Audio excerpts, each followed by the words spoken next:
Hey guys, and welcome to another episode of Yue Eats. I'm Yue, and I am in Harlem right now, and specifically I'm in East Harlem. So when I used to live in New York City, before I moved to New Jersey, I used to live in West Harlem. So East Harlem I'm not as familiar with, but yeah, it's nice to be up here. And the reason why we're up here is because, you know, just past this beautiful mural here, I hear that there's a wonderful pizza shop, a not only wonderful but extremely historical and iconic pizza shop that I got a review on down here, over there if you can see it. Patsys Pizzeria. Now, Patsys has a lot of history. It's been around since the 1930s, if I remember correctly, and yeah, it's regarded as not just a historical pizza place, but also an objectively delicious one. Like, they're plugging their accolades on the wall here from all sorts of publications and all sorts of sources that have spoke highly of their pies. Now, what makes Patsys kind of interesting... Oh, can you guys see that? I think the glare might be being messed up on my phone, but anyways, that's the sign. But what makes Patsys kind of interesting is that Patsys is part of that old guard of original pizza shops in New York, like almost before pizza became as mainstream as it is today. That old guard, like those original pizza shops, like I'm talking like Lombardi's, I'm talking John's of Bleecker Street, and of course Patsys as well. Now that old guard, they made their pizzas in coal-fired ovens. Now today, wood-fired is more common, as well as of course electric ovens and gas-powered ovens, but coal-fired pizza, while, you know, I guess it might be sort of making a comeback, but coal-fired pizza is still relatively few and far in between. There's actually a bit of a misconception out there that coal-fired ovens are illegal in New York City, and that the only ones around are the ones that were grandfathered in, but actually that's a bit of a misconception. My understanding is that, and I could be wrong about this, but my understanding is that coal-fired ovens can still be installed today in New York City, but there's just a lot of rules and regulations for, you know, how you go about doing it, and, you know, how you have to follow all these rules for lowering their emissions and their pollution being emitted and things like that. And yeah, my understanding is just that you can do it. It's just that it's a whole process, and most people don't want to put up with all that red tape. Now, why is a historical coal-fired pizzeria up here in East Harlem? Now, the reason why is because a lot of people don't realize that East Harlem used to be a huge Italian-American neighborhood. You know, and there's actually vestiges of that still around today. Like, you know, I would say that the pockets of Italian-American community in Harlem are relatively small now, but there's vestiges left. You know, there's remnants left, like Rayo's, for example, just a few blocks away from here. The iconic and uber pretentious and uber exclusive Rayo's, which, you know, I don't know if I'll ever eat there. Probably never, I'm guessing. That's how, you know, you really gotta know somebody or be somebody to eat there. So even though Harlem has changed, it's no longer a huge Italian-American neighborhood, but with that in mind, Patsys has remained all these years, almost a century now, and you know, it's really saying something that despite the demographic shift, this place is still here and still going strong, so let's check it out.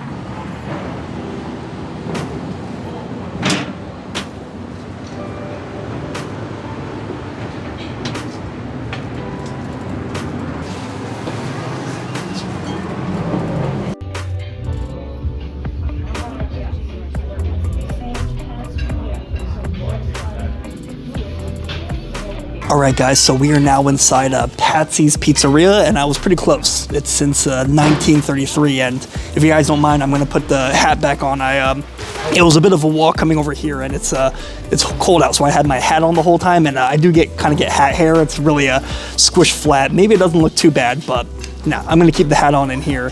But you know, it's actually pretty nice on the inside. Like, it kind of has that, like, you know, old school Italian-American restaurant feel, you know, just like from the 30s or 40s. So really nice on the inside, although I think I'm okay with the hat here because it is a pizzeria after all. And at first glance, this looks fancy, but at second glance, you can see that this is paper. It's not what is it? It's not tablecloth. So I think it's okay. You know, it's not exactly like where, you know, inside of Rayo's down the street or something, but let's take a look at the menu here. So here's the menu here. They have the drinks menu here. It looks like they got a lot of wines laminated in here. You know, we're going to hold off on these. I don't really drink much, to be honest, just very rarely. I think on the rare occasion that I do drink, it tends to be British English ciders, so unless they have that here, gonna hold off. But yeah, just showing you what else they got. They got cocktails, and they got margaritas, and what is this?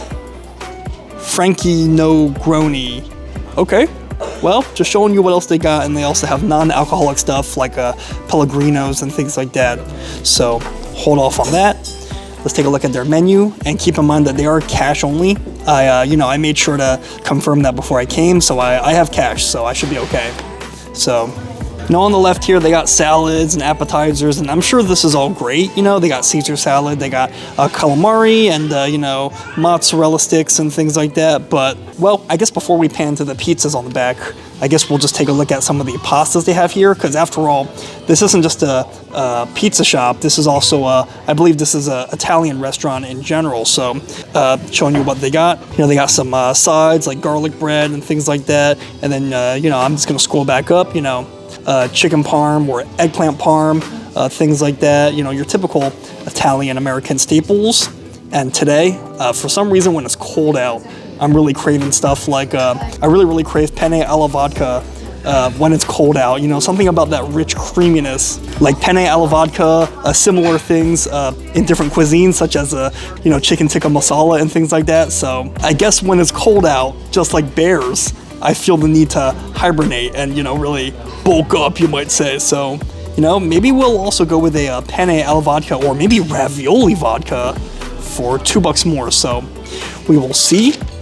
And then these are their pizzas. It looks like there's not much variation in size. That's okay, If it ain't broke, don't fix it. And, don't compromise your values. So all pies are 16 inches, $18. Okay, yeah, I guess that's a reasonable price, especially if it's being coal-fired in the coal-fired oven. And then interestingly, they got a plethora of toppings here, but their toppings are not just traditional stuff. They got jalapeno, and they even have hot honey. And I wouldn't expect a historical place like this to buy into the hot honey craze. So, and then vodka pie would be a good compromise if I'm craving vodka today. And they got all sorts of other things, clam pies and margaritas. And I think they spelled margarita wrong. They got a margarita pizza. So I think we're just gonna go with the original.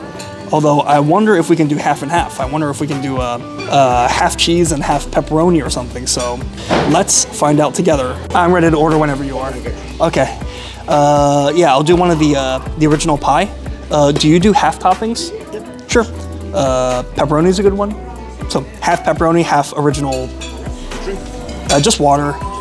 And also, can I also, I'll take home when I can't finish. Can I try the penne alla vodka? Do you recommend penne or ravioli? Ravioli's good? Ravioli alla vodka. That's no shellfish, right? No. Okay. Thank you so much. I think there's only one server today, and he's working really hard, and he's still got a great attitude despite everything. So, I'm going to be patient with him, and, the guy's a real trooper and a real professional. So, going to tip well for sure since it's holiday season, and, it can't be easy to do all this on your own. So, let's wait for our food. Thank you. All right, our food is here. We still have the pasta coming, but the pizza's here, and it's looking hot and fresh and bubbly, and I can't wait. Okay, so I guess I shouldn't have said it was bubbly because it's not bubbling at all. But it does look straight out of the oven, and it looks like a pretty cheesy and delicious looking pie. I mean, that pepperoni looks a little bit charred. They got some charred edges over there. And if you guys could smell it, the cheese smells nice as well. So can't wait to dig into this guy. Can't wait to try this pie, you might say. Obviously, we've eaten more than one coal-fired pizza on this channel. John's of Bleecker Street and the places in New Haven, such as Frank Pepe's and Sally's of Beats. So we got some great giants to compare this to. So hopefully this is going to be pretty good. Let's start with a slice of the cheese. Look at that beautiful leopard spotting on the bottom, which, I guess coal-fired pizzas are more conducive to producing that. Charred crispy edge, I wish there could be more. And it looks like some parts have more of the crispy edge than other parts of the pizza. The cheese is looking nice and fresh, and I like these spots kind of charred into it as well. So, all right, let's try this pie.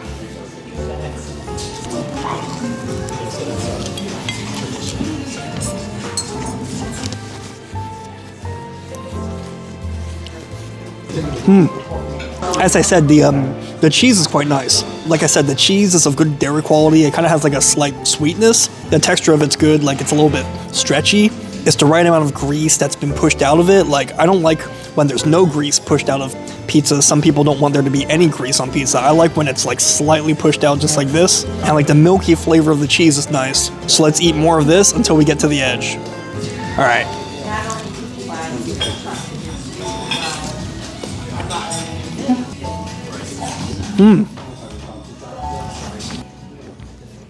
Really, really good. Really good. And now let's try the edge, the hopefully crispy edge.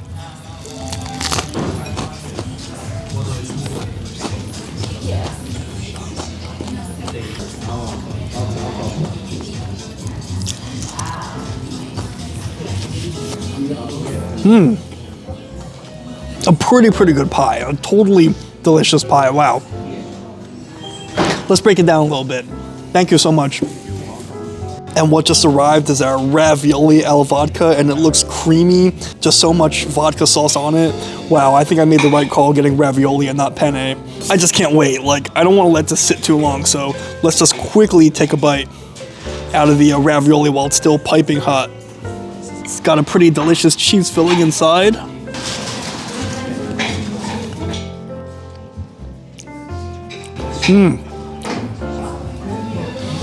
Dip this in more of the sauce, and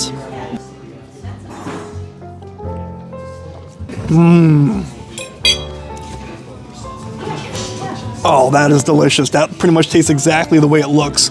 Like, it's creamy, it's, you know, it's rich, it's got like that vodka flavor, it's great. I guess we're kind of going in reverse order since, you know, I'm, you know, quickly analyzing the ravioli, then I'll get back to the pizza. But this penne sauce is incredible. The ravioli tastes good too. The cheese filling's pretty good. If I can be honest, I don't really taste the cheese filling too much, but that's okay because this vodka sauce is just incredible. Like, the vodka sauce is, like I said, it's creamy. I love also how generous they were with all the grated Parmesan throughout, making this cheesy throughout. The cheese that I taste is mostly this grated Parmesan that I taste on top, rather than the cheese on the inside, which is okay because I love this cheese. It tastes pretty good. The filling, I gotta say, like, the flavor is a little more subtle, and I don't really taste it too much. I don't really taste the filling so much over all this vodka sauce, but that's okay because this vodka sauce is incredible. Like, I've even eaten at Carbone on this channel, the place that's supposed to have the goat vodka sauce. But to be honest, I think this vodka sauce is kind of better than the Carbone one. And also, for my older audience, and when I said goat vodka sauce, I didn't mean literally goat, like the animal. It's GOAT, like greatest of all time. So, anyways.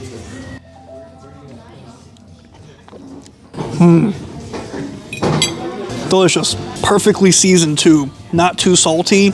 Just the right amount of seasoning and like kick and everything. Wow, I could just demolish that ravioli. It's just that good. But let's get back to the pizza. So let's go from the ravioli back to the pizza. The pizza's good. I mean, like I said, it tastes pretty much exactly the way it looks.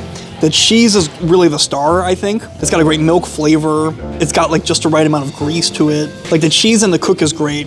I will say that my main thing is that I feel like I don't really taste the tomato sauce much. Like, the tomato sauce looks like it's kind of absorbed into the cheese, or maybe it was a thin layer of sauce, so not like a ton of sauce. But yeah, the tomato sauce flavor is not really that strong, and while this is a great quality cheese, I really feel like a bit of a stronger tomato sauce flavor would have really, you know, made the flavor of this pizza less one-dimensional, less like it's focusing, you know, less like it's only the cheese flavor, but also like some fresh tomato flavor and potentially zestiness if they like spice the sauce a bit. Also, like the base of the pizza, you might say, like the non-edge part, I would say that like the crust doesn't really have too much flavor. Like, it doesn't have like too much of the coal flavor I meant. Like, it tastes good. It's definitely a solid crust. Like, look at all that leopard spotting, but the coal-fired flavor of like the base of the pizza, you might say, is not super strong. It's stronger when you get to the edges. Like, when you get to the edges, these crispy edges are delicious, but maybe I'm just splitting hairs here, but compared to other great, amazing coal-fired spots I've been to, like both Frank Pepe's and Sally Beats in New Haven and John's of Bleecker Street, those edges are just so much more like chock full of coal-fired flavor. This one less so, but it's still a very good pizza, don't get me wrong. Like, I'm just kind of comparing it to like other goats, you might say. Like, compared to average, this is still like superb. All right, let's finish this and try the pepperoni. The cheese is great. I wonder where they're getting that cheese. That cheese is like perfect. And this crispy edge looks more crispy, looks more charred than the other pieces I ate.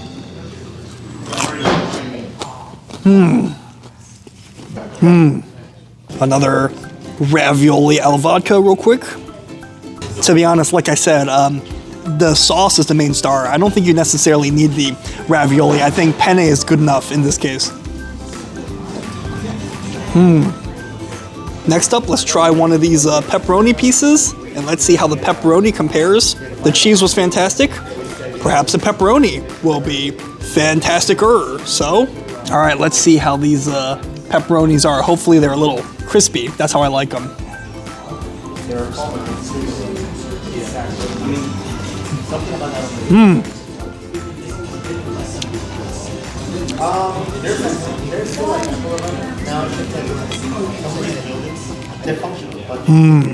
Oh, they are. They're crispy, they're oily, but they're not like they're greasy, but they're not like greasy in a soft way. They're crispy and they're oily, and they have like a nice like spicy flavor. Wow.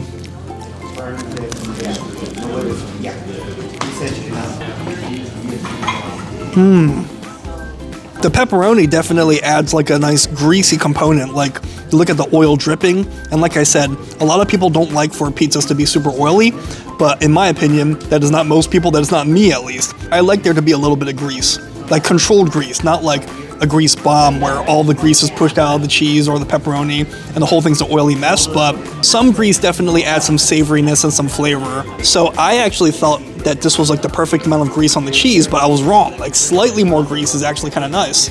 But this pepperoni is also great in that, like I said, it's crispy and it's spicy. You know, it's definitely good quality pepperoni, especially you see the way that it's curling up like that. That tends to signify good quality pepperoni. If you love pepperoni, you're gonna love it on this pie. The only downside, I think, is that the pepperoni is oily and it's spicy and it's crispy, so it does kind of cover up the delicious flavor of the cheese, which I love so much as well. But really, if you like pepperoni, you're gonna love the pepperoni topping on this pizza. So anyways, let's mop up some of this grease and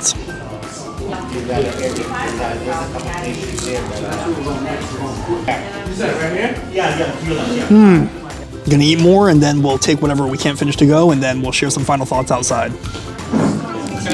What's your name? Sorry, one sec. Yeah. It's YouTube. It's UA Eats, like the letter U and A, and then Eats, like the space EATS. Yeah. You got it? Okay. All right. Thank you. All right, guys. So I just finished eating at Patsy's, and yeah, it was definitely good. I definitely had a really good experience eating here. I would say that I've eaten lots of pretty iconic coal-fired pizza joints, and you know, out of all of them, I would say I probably still preferred those to Patsy's. Like, you know, I'm talking about like John's of Bleecker Street and Sally's the Beats and Frank Pepe's. You know, I would say that those were still better to me, you know, mostly because they had stronger coal-fired flavor, and they also had a, you know, I liked more of the char and more of the crispy edges on those guys, but Patsy's was definitely really good. I would say that if those were like S tier, Patsy's is like A. I mean, it was still pretty excellent. I mean, I would say there was a lot I liked about it. I liked the cheese. The cheese just had such great flavor. The coal-fired flavor, while, you know, more subtle than I would have liked, was still good. And aside from the pizza, that pasta that I got, that ravioli alla vodka, fantastic. That was one of the best like Italian American pasta dishes I've had in a long time, if not ever. Like, it was really, really good. Although I'm not sure if ravioli was necessary. I think next time I'll just, you know, I won't pay the $2 and I'll just get penne. So, but yeah, anyways, guys, that's gonna be it for this vid. And yeah, I would say that this place, Patsy's, sorry, one sec.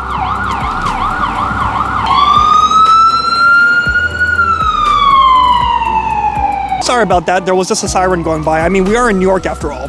But anyways, yeah, just to conclude, I felt like Patsy's was definitely good. I felt like from New Jersey, it was quite a hike up here. So I would say, you know, like in my case, John's of Bleecker Street was definitely a lot closer.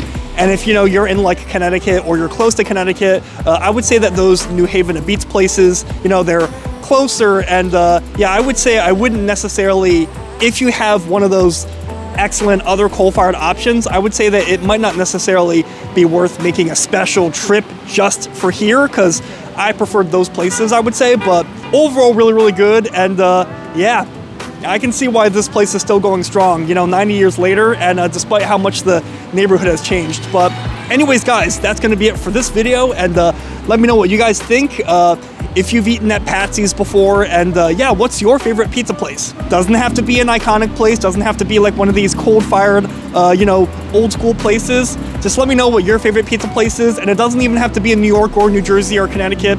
It can be anywhere in the world, so let me know in the comments, because great minds eat alike. And as always, if you like my vids, make sure you like and subscribe. That way you stay up to date whenever I post another video. So I'm gonna hit the road now with our leftovers. So until next time, I'll see you later.